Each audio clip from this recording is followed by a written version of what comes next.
Entrevistas Alfa. Hola, yo soy Andrea Tassier de Alfa 91.3 y hoy estoy con Casablanca Drivers, justo en el momento en el que todo su proyecto está cambiando. Nuevo disco, nueva etapa, pero con esa misma energía que mezcla electrónica y rock de una forma muy particular. Hello! Hello, hola a todos y todas. So you know Spanish a little bit. Yeah, sure. Nicolas knows some, yeah. Yeah, my mother, she's a Spanish girl. Oh, that's cool. Yeah. So I'm really interested in your project because it is a really cool project. And I was reading that you opened the show in Mexico and then you got a lot of Mexican fans from that. Yeah, it's amazing. I mean, as every artist does, then we look at the stats online, on Spotify and stuff, and we see that crowd growing up day after day. And we're like, man, we're making music in France. We're from Corsica, and in this part of the world, these guys are listening to our music. It's fulfilling, Cool, yeah. Definitely. It's crazy. I've realized that you've changed a lot as a band over the years, but somehow it still feels recognizably Casablanca Drivers. So how do you know when a change is evolution and when it starts to feel like you're losing yourselves? This is the point. Actually, we never lose ourselves. That's the number one rule. And if you don't lose yourself, then you change as a human being. So your music changes as well, right? And so we just evolve naturally without artificial, stuff. At least we think so.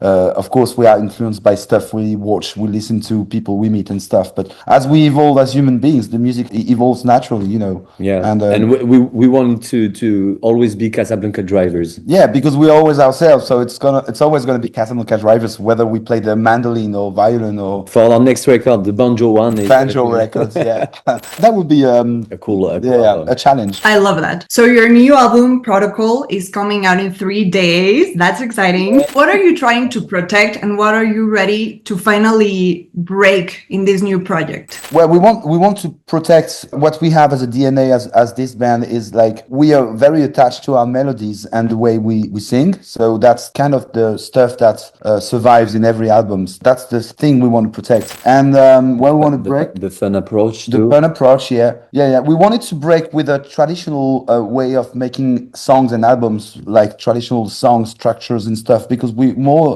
attached about the feeling that these songs can give. It's very sensation like It's physical, yeah. It's physical somehow. So we wanted to venture in this kind of like physical world of music, and we've done so thanks to Neat, our producer, who's a physical guy. I think that's really interesting hearing you speak about your music because you make it sound like it's really like there's no rules in it, but also I think that the word protocol sounds very controlled and almost very strict, but hearing you speak about it and your music feels like it's pulled between like control and release. So is that tension something that you consciously look for? Yeah, there's, as musicians, you have to respect an agenda, right? You have to make songs, mix them, send them at least a month ahead to the platforms. You have to communicate with your fans in a certain way, with certain social medias that you cannot escape from. And these are the protocols. And somehow you can feel like being a victim of this protocol, but actually if you look at it the other way, you're like free, inside the protocol you can do whatever you want. As I said, you can do a banjo album and promote this album naked on the beach, I don't know. But this is the protocol every artist has to follow, right? Make songs, promote them, release them, sponsor them, I don't know. Anyway, inside this protocol we had so much fun. We followed zero rules, and that's what's fun, right? Yeah. I'm glad that you can have fun in the protocol because it sounds very stressful. Yeah, right. It is stressful, but at the end of the day, you're like, we can make any sound we want, right? Because of technology, we can make any sound we want. We can reproduce whatever we want. We can write everything. We can record a song in a day and mix it in an hour, And all this freedom, we don't have to suffer from this freedom. We have to take advantage of it, Definitely. And now that you're mentioning this freedom, because I was listening to your music and I was thinking like you've moved farther into something, I would say more electronic, more mechanical, even more machine on stage. So would you say machines give you freedom or distance? Because people would associate like machines into distance, but you associate it to freedom. It's freedom for us, right? Yeah. It's a hate and love relationship. Yeah. We fight against the machine, right? We have this machine which is like there's a structure that we have to follow because the machine controls everything live, right? Yeah. We depend When the on machine doesn't machines. work. But we still very human in on stage, you know, we're like getting crazy around these machines, you know, sweating a lot when we perform. And I think that's not like people who watch our show for the first time remember the human part of the show, not the machine part of the show, right? And the show looks really amazing. I'm dying to see one live whenever Yeah, you but go to Mexico again. Again, yeah, sure, of course, of sure. course. So it's interesting because in earlier interviews, you said that you don't really have to think about your identity because it comes back naturally, no matter the instruments, which I think is really interesting. So what is this identity made of if it's not sound? I think it's a perfect mix of the three of us in the band. You know, every member of this band puts what he can about his personality on the table when we make music. You know, sometimes we fight, but we laugh a lot and we are very ourselves, the three of us making music. And we agree more and more. Like, as we make songs, we agree more and more about the music we want to make, the three of us. I mean, if we make music alone, that would be very different. But the three of us together in the studio make these sounds. I think we don't have another explanation for that, do we? That's a good one. I like that. You're a French band, and I was thinking that it must be hard because there is a lot of French musical heritage around you. And not only sonically, but French musical heritage visually as well. So do you feel inspired by that legacy or do you feel more watched by it? Inspired. Yeah, we are Of course. inspired. Yeah, of course. We feel legitimate to make music because of these bands, of this French band who made such good music in English as well, right? Not only in French.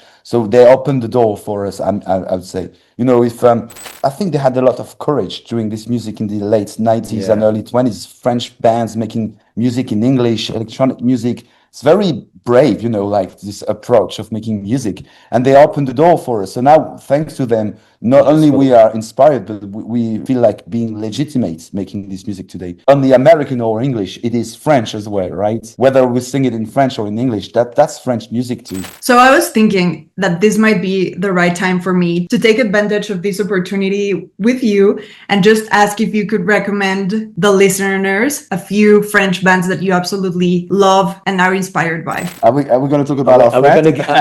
Are we gonna give some tips like cool tips or the main stuff? No, cool. Well, yes, you don't want like the most famous artists. You know them. Obviously, you have to listen to Phoenix, Daft Punk, and all this kind of guys. Yeah, but right? even in Phoenix, there is that It's Never Been Like That record, which is not the biggest record they have, but it's a fucking great one. So yeah, I'll have this one. There's also like cool electronic guys such as I don't know, Mr. Oiseau. Yeah, that's a good Mr. one. Oiseau. Yeah, He's called Quentin Dupieux. He's a movie. He's filmmaker. He's a filmmaker, but he makes such good electronic music too.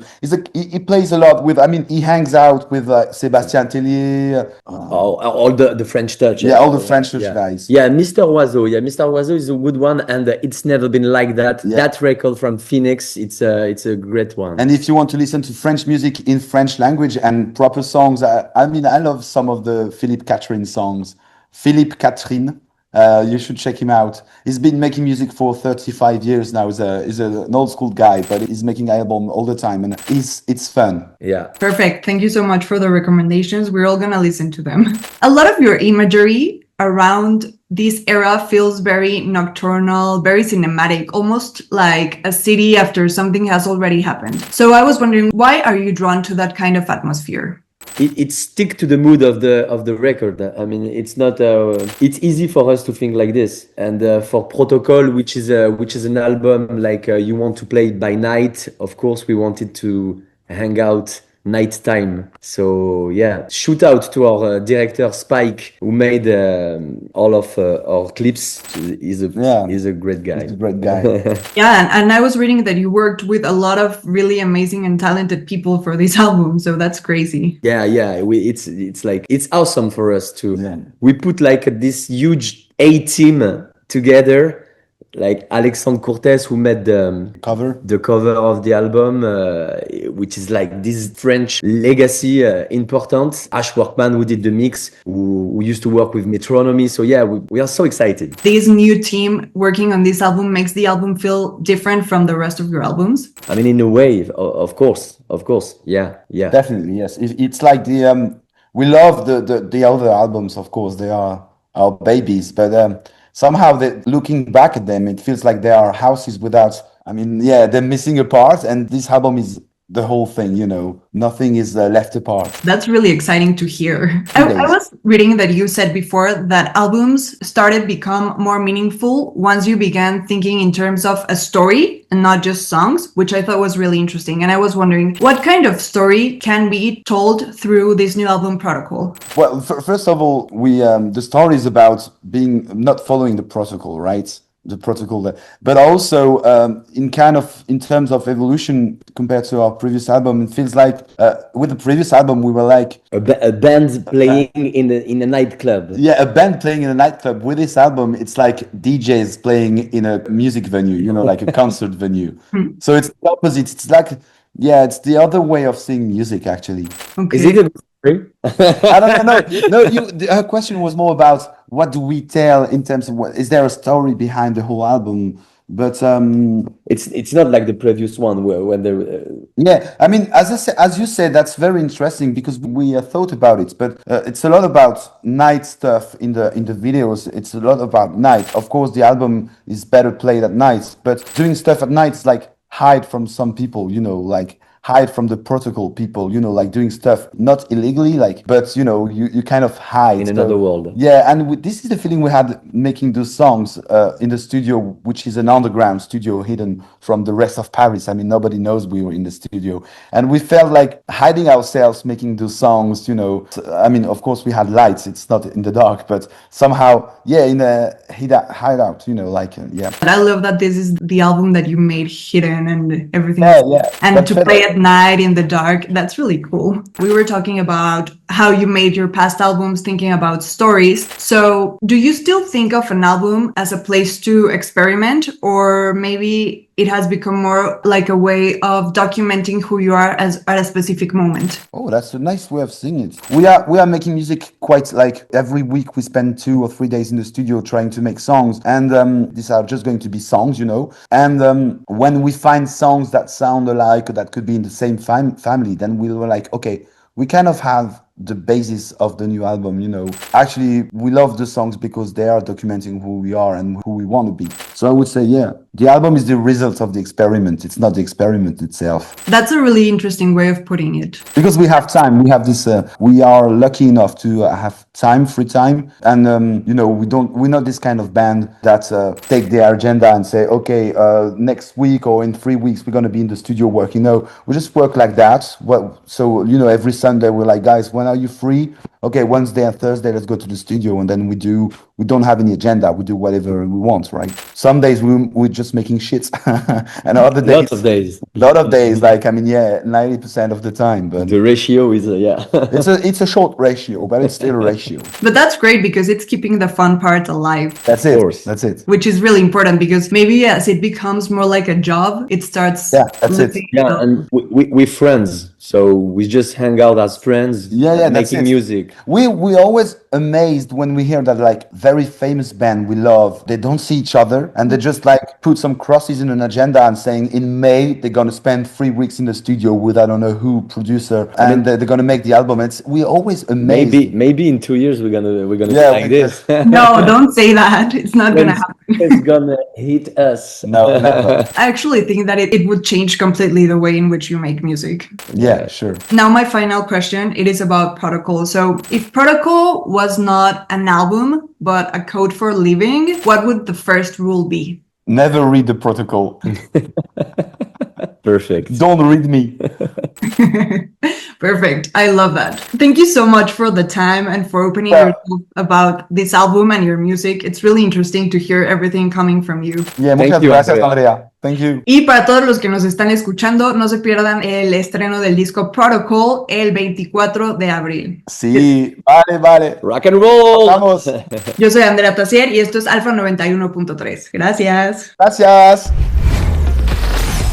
Entrevistas Alfa.